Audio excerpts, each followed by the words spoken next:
నమస్తే, welcome to 99 TV. నేను జ్యోతి. Updates చూద్దాం.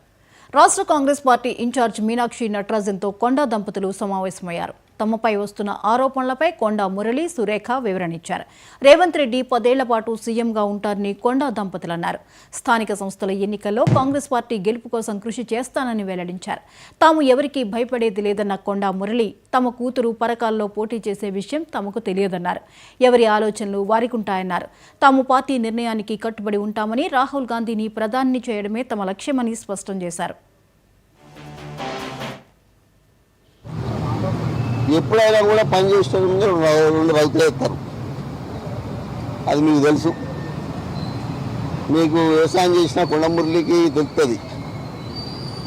ఎందుకంటే నడిచే ఎద్దునే కొంచెం పొడుస్తారు,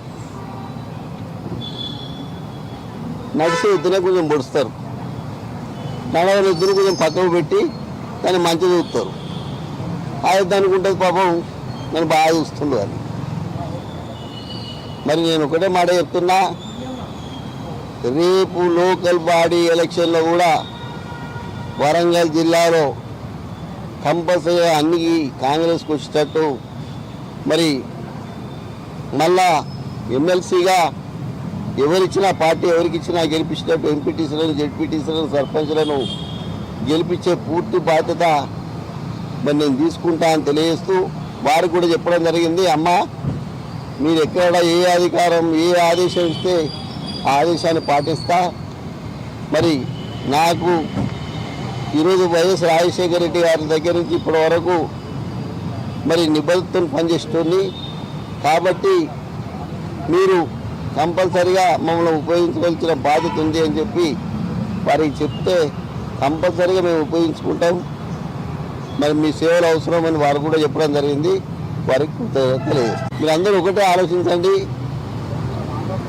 ఎప్పుడైనా కూడా పనిచేసేటప్పుడు రెండు రైతులు వేస్తారు. అది మీకు తెలుసు.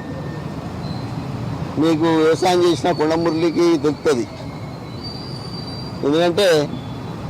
ఎందుకంటే నాకు ఇచ్చిన శాఖ మీద నేను దృష్టి సారించి ఎక్కడ కూడా మరి రూల్స్కి అగేన్స్ట్గా నేను వెళ్ళకుండా రూల్స్ను ఫాలో అవుతూ నా డిపార్ట్మెంట్ని నేను ముందుకు తీసుకుపోతా ఉన్నాను. నా డిపార్ట్మెంట్లో నేను ఒక మంచి పేరు తెచ్చుకోవాలనేటువంటి ఉద్దేశంతో పనిచేస్తూ ఉన్నాను. మరి దానికి వేరే ఎవరైనా వక్రీకరించి దాన్ని కామెంట్ చేస్తే దానికి నేను బాధ్యురాలిని గాను. నాకు మొత్తం నా డిపార్ట్మెంట్లో ఉన్న ఫైల్స్ అన్నీ కూడా పరిశీలించినా కూడా నో ప్రాబ్లం. నాకు నేను ఎక్కడ కూడా డీవియేట్ అవ్వలేదు. నేను కరెక్ట్గా ఒక మరి మంత్రిగా చేయాల్సిన పనులన్నీ కూడా నేను చేస్తూ ఉన్నాను. అంతే తప్పితే వేరే వాళ్ళు ఎవరైనా కామెంట్ చేస్తే దాని గురించి నేను పట్టించుకోగలను. ఎందుకంటే నాకు ఇచ్చిన శాఖ మీద నేను దృష్టి సారించి ఎక్కడ కూడా మరి రూల్స్కి అగేన్స్ట్గా నేను వెళ్ళకుండా